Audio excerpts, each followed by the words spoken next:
Quinçon est une commune française, située dans le département des Alpes de Haute-Provence, en région Provence-Alpes-Côte d'Azur. Le nom de ses habitants est quinçonnais. Les communes limitrophes de Quinçon sont Esparon de Verdon, Saint-Laurent-du-Verdon, Régus, Montmélian, La Verdière et Saint-Julien. Ces 4 dernières communes, au sud et à l'ouest de Quinçon, sont situées dans le département du Var. Situées sur le cours du Verdon, entre les retenues d'eau de Sainte-Croix et d'Esparon-sur-Verdon, le site de Quinçon est caractérisé par une plaine alluviale de taille modeste, à 380 mètres d'altitude, enserrée entre de hautes parois rocheuses. Le village est dominé par le plateau de Valençol en direction du nord, et à l'opposé, par le cataclinal qui marque la limite septentrionale du Haut-Var. La commune de Quinçon fait partie du parc naturel régional du Verdon. Elle compte 1200 hectares de bois et forêts. Aucune des 198 communes du département n'est en zone de risque sismique nul. Le canton de Riez auquel appartient Quinçon est en zone 1B, sismicité faible, selon la classification déterministe de 1991, basée sur les séismes historiques, et en zone 3, risque modéré, selon la classification probabiliste C8, de 2011. La commune de Quinçon est également exposée à 3 autres risques naturels, les feux de forêt, les inondations, et les mouvements de terrain. Le tiers nord-est de la commune est entièrement concerné par un aléa moyen à fort. La commune de Quinçon est de plus exposée à 2 risques d'origine technologique. Celui de transport de matières dangereuses par route. La départementale RD 11 peut être empruntée par les transports routiers de marchandises dangereuses. Celui de rupture de barrage. En cas de rupture du barrage de Quinçon, la commune serait menacée par l'onde de submersion. Le danger provenant d'une rupture du barrage de Sainte-Croix est bien plus grand, car, même éloignée, l'onde de submersion née d'une rupture du barrage de Castillon se propagerait au-delà des barrages de Sainte-Croix et de Quinçon, et causerait une inondation dans la commune. Aucun plan de prévention des risques naturels prévisibles n'existe pour la commune a été approuvé, et le DICRIM n'existe pas non plus. La commune a été l'objet de plusieurs arrêtés de catastrophes naturelles pour des inondations et des coulées de boue, en 1994, 2003 et 2011.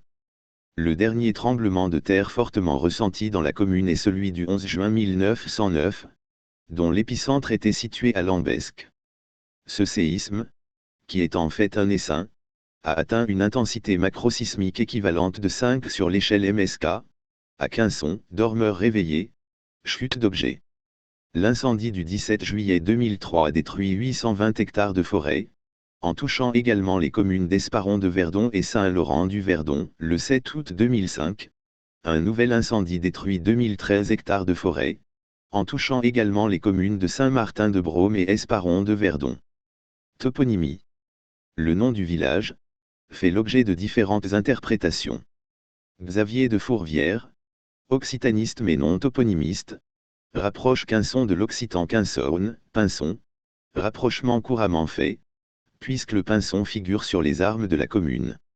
Les toponymistes, eux, se basant sur la forme ancienne du nom du village, avant qu'il ne se déforme, Pontius de Quincionne, en 1042, explique le nom actuel par celui d'un nom propre romain, Quincius, selon Charles Rostin, ou Quincio, selon Ernest Nègre et le couple Fénier. On prononce et écrit Quinçon en provençal classique, et Quinçone selon la norme mistralienne. Histoire, préhistoire. Visite de la grotte de la Baume-Bonne. Les origines d'un peuplement humain à proximité de Quinçon se trouvent dans les basses gorges du Verdon, où plusieurs grottes, ou baumes, ont révélé des abris sous roches occupés périodiquement pendant plus de 400 000 ans. Parmi ces sites préhistoriques, la plus importante est la grotte de la Baume-Bonne, signalée à l'attention des préhistoriens en décembre 1946 et fouillée de 1957 à 1968 par Henri de Lumley, puis en 1988 à 1998, sous la direction de Jean Gagnepin et de Claire Gaillard. La fréquentation du site à des époques différentes s'explique par la présence de l'eau, de bois, pour l'outillage et le chauffage, d'abris naturels, grottes, et la présence de 4 biotopes différents, donc autant de types de faune et de flore assurant l'alimentation. Les falaises, tard, bouquetins, la rivière, poissons et castors, et son tombolo formant un gué emprunté par les troupeaux pour traverser le Verdon. Les forêts, cerfs, chevreuils, sangliers. La plaine de Quinson-Montmélian, uniquement herbus, chevaux. La grotte, actuellement au ras du lac de retenue, dominait le Verdon de 30 mètres environ, et permet de surveiller le passage des animaux. Enfin, le Verdon charrie suffisamment de pierres de taille et de nature les rendant aptes à la taille, silex et chaille. Plusieurs autres grottes sont occupées à différentes époques sur les falaises du Verdon. Au bronze final, toutes sont occupées. La grotte de la Baume-Bonne est exceptionnelle, car fréquentée à peu près à toutes les époques préhistoriques et historiques. Les périodes d'occupation connues sont une première à la fin du Paléolithique inférieur, il y a 400 000 ans environ. Une seconde période avec outils fabriqués selon la méthode Levallois, occupation il y a 300 à 150 000 ans. Un des silex vient de gisements situés à 40 km, Largue, et 50 km, Sisteron. Ces deux occupations se font dans le fond de la grotte. L'homme de Néandertal, moustérien, occupe également le site. Les restes d'un ours des cavernes ont été retrouvés, époque, moins de 130 000 ans. À différentes époques du Paléolithique supérieur, Arénien et Épigravétien, l'homme de Cro-Magnon lui succède, outils en os et bois d'animaux. Des pointes de flèches taillées dans le silex de Sisteron datent également de cette époque. Enfin, la grotte est occupée au Néolithique supérieur, cardial, on y a retrouvé des céramiques, des outils en pierre polie. Petit à petit, la part de la chasse dans l'alimentation diminue et est progressivement remplacée par la chèvre et le mouton. Du fromage est fabriqué, en Feussel, à partir de 5800 avant Jésus-Christ, et pendant 1800 ans environ. Tous ces restes sont découverts à l'entrée de la grotte. À l'époque historique, des tessons de céramique d'époque grecque, 600 avant Jésus-Christ, romaine, à partir du 1er siècle avant Jésus-Christ, du Haut Moyen Âge, de la Renaissance, guerre de religion, attestent de la fréquentation du site. Sous la Révolution française, un prêtre catholique y tient un culte illégal et les bergers s'y abritent encore épisodiquement au XIXe et XXe siècle. Les grottes de Sainte-Maxime sont également occupées par l'homme de Néandertal. À cette époque, l'alimentation est surtout constituée de cheval et de bouquetins. Enfin, l'abri du pont de Quinson est occupé à l'époque mésolithique, antérieure au début du néolithique. À la fin du néolithique, on trouve encore des traces d'art schématique linéaire, abridonné. L'âge du bronze est également représenté à Quinson, plus faiblement, par des épingles retrouvées à l'Avenne de Vauclaret, et la sépulture des Points Rouges, date du bronze final. L'âge du fer, qui débute vers 650 avant Jésus-Christ. Dans la région, se manifeste par l'aménagement de l'éperon barré de Saint-Michel, site défensif situé en hauteur, préféré aux grottes et à un habitat sur les berges de la rivière. La raison en est certainement la multiplication de troubles, liés à une plus grande hiérarchisation des sociétés vers la fin de l'âge du bronze. C'est à cet endroit que se situe le village médiéval de Quinson, qui succède à l'oppidum celto-ligure. Il est situé en bordure du plateau, au nord-ouest du village actuel. Ses ruines, pour l'essentiel médiévales, sont encore visibles. Ce dernier est daté de près de 3000 ans et le site fut vraisemblablement occupé en permanence jusqu'à la conquête romaine de la Narbonnaise, date à laquelle au moins une riche exploitation, ou villa romaine fut implantée dans la plaine. Si aucun indice archéologique ne permet de savoir comment a pu s'achever l'occupation de l'oppidum, c'est peut-être parce que ce dernier, contrairement à d'autres forteresses, ne connut pas de fin violente. Par contre, le rempart naturel constitué par la hauteur de ce premier habitat, servit à nouveau, probablement d'abord de lieu de refuge, vers la fin de la période romaine. Durant le Haut Moyen Âge, il constitua également le lieu d'implantation du premier village médiéval. Celui-ci apparaît pour la première fois dans les chartes en 1042. Les seigneurs du village furent successivement les évêques de Riez puis les abbés de Lérins, rachat des droits en 1113, puis les comtes de Provence, 1248. L'abbaye de Lérins était toutefois toujours détentrice de la paroisse, et du prieuré Sainte-Marie de la vallée des Meuniers, rive gauche, dont elle percevait les revenus. La communauté relève à partir du XIIIe siècle de la viguerie de Moustier.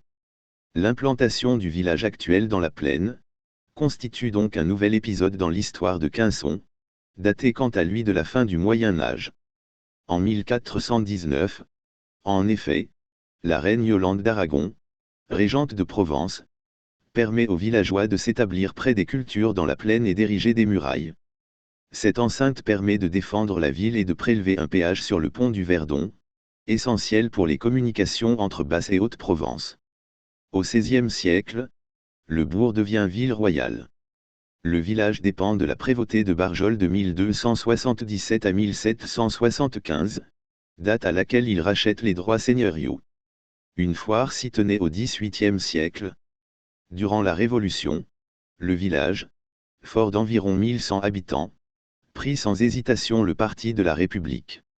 Dès le 29 décembre 1790, la commune juste constituée de la Roquette lui est rattachée, car elle comptait trop peu d'électeurs actifs. La Société patriotique est créée en 1791. Une société rivale est créée en 1792, puis les deux fusionnent. Il y avait 137 adhérents à la Société révolutionnaire en 1793, ce qui faisait que plus de la moitié de la population masculine la fréquentait. Durant les années 1790, Quinçon est chef-lieu de canton, avant d'être rattaché à celui de Riez. Le coup d'État du 2 décembre 1851, commis par Louis-Napoléon Bonaparte contre la Deuxième République, provoque un soulèvement armé dans les Basses-Alpes, en défense de la Constitution. Après l'échec de l'insurrection, une sévère répression poursuit ceux qui se sont levés pour défendre la République. 10 habitants sont traduits devant la commission mixte, la majorité étant condamnée à la déportation en Algérie. Comme de nombreuses communes du département, Quinçon se dote d'une école bien avant les lois Jules Ferry, en 1863. Elle en possède déjà une qui dispense une instruction primaire aux garçons, au chef-lieu. La même instruction est donnée aux filles. La loi Fallou, 1851, impose l'ouverture d'une école de filles aux communes de plus de 800 habitants. La commune profite des subventions de la deuxième loi Duruy, 1877, pour construire une école neuve.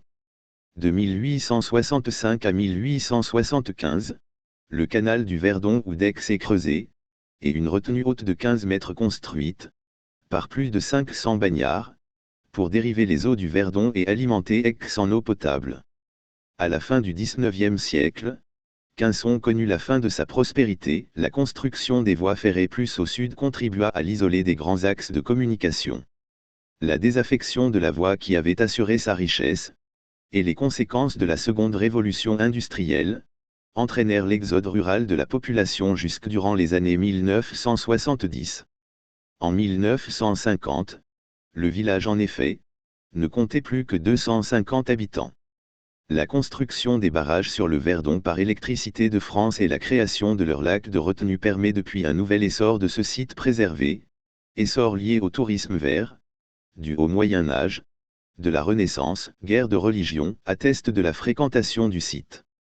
L'implantation du village actuel dans la plaine constitue donc un nouvel épisode dans l'histoire de Quinçon, daté quant à lui de la fin du Moyen Âge. En 1419, en effet, la reine Yolande d'Aragon, régente de Provence, permet aux villageois de s'établir près des cultures dans la plaine, et d'ériger des murailles. Cette enceinte permet de défendre la ville, et de prélever un péage sur le pont du Verdon, essentiel pour les communications entre Basse et Haute-Provence. Au XVIe siècle, le bourg devient ville royale. Le village dépend de la prévôté de Barjol de 1277 à 1775, date à laquelle il rachète les droits seigneuriaux. Une foire s'y tenait au XVIIIe siècle. Durant la Révolution, le village, fort d'environ 1100 habitants, prit sans hésitation le parti de la République. Dès le 29 décembre 1790, la commune juste constituée de la Roquette lui est rattachée, car elle comptait trop peu d'électeurs actifs. La Société patriotique est créée en 1791. Une société rivale est créée en 1792, puis les deux fusionnent. Il y avait 137 adhérents à la Société révolutionnaire en 1793, ce qui faisait que plus de la moitié de la population masculine la fréquentait. Durant les années 1790, Quinçon est chef-lieu de canton, avant d'être rattaché à celui de Riez. La désaffection de la voie qui avait assuré sa richesse et les conséquences de la seconde révolution industrielle entraînèrent l'exode rural de la population jusque durant les années 1970. En 1950, le village, en effet, ne comptait plus que 250 habitants. La construction des barrages sur le Verdon par Électricité de France, et la création de leur lac de retenue, permet depuis un nouvel essor de ce site préservé, essor lié au tourisme vert. Lieux et monuments remarquables. Le musée de la préhistoire des gorges du Verdon, son architecture moderne, aux courbes en béton gris, qui tranche sur le fond d'un important mur de soutènement en pierre naturelle, est due à l'anglais Norman Foster. La réalisation du projet a débuté en 1992, avec la création des Journées de la préhistoire. Le musée ouvre en 2001, avec une excellente fréquentation, 90 000 visiteurs chaque année, entre 2001 et 2004. Le musée fonctionne en réseau avec les musées des Gorges du Verdon, la maison de Pauline de Gréoux-les-Bains, l'écomusée de la vie d'antan à Esparon de Verdon, la maison des Gorges du Verdon à la Palude-sur-Verdon, et les musées sirènes et fossiles et du Moyen Verdon de Castellane.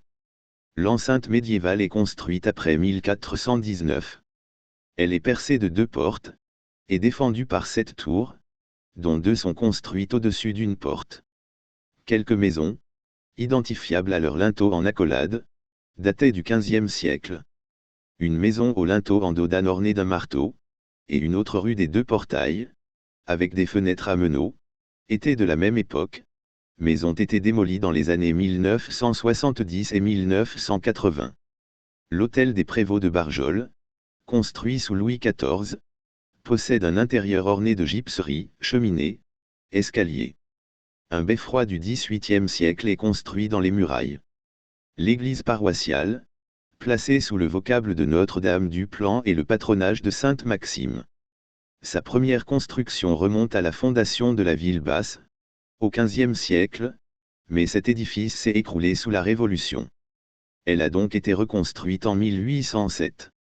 Le bâtiment actuel est élevé en 1858 à 1860, mais il est possible que le bas des murs goutte rose et les chapelles du côté nord datent du Moyen Âge, XVe siècle. Sa nef de 4 travées voûtées d'arêtes débouche dans un chœur sous fausse coupole. Côté sud, les chapelles ont été remplacées par un collatéral. La chapelle Sainte-Maxime dans le désert, est située à l'écart du village, elle est reconstruite en 1854. Au XVIIIe siècle, elle était dotée d'un ermitage. La chapelle Notre-Dame de Quinçon était le siège d'un ancien prieuré. La chapelle Saint-Esprit, au bourg, est actuellement occupée par le syndicat d'initiative. L'abri d'honneur.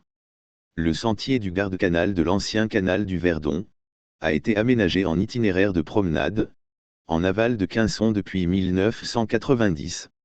Il emprunte les murets bordant le canal, et des secteurs creusés dans la roche. Enfin, sur les bas plateaux du Verdon, s'ouvre la baume des Pierres.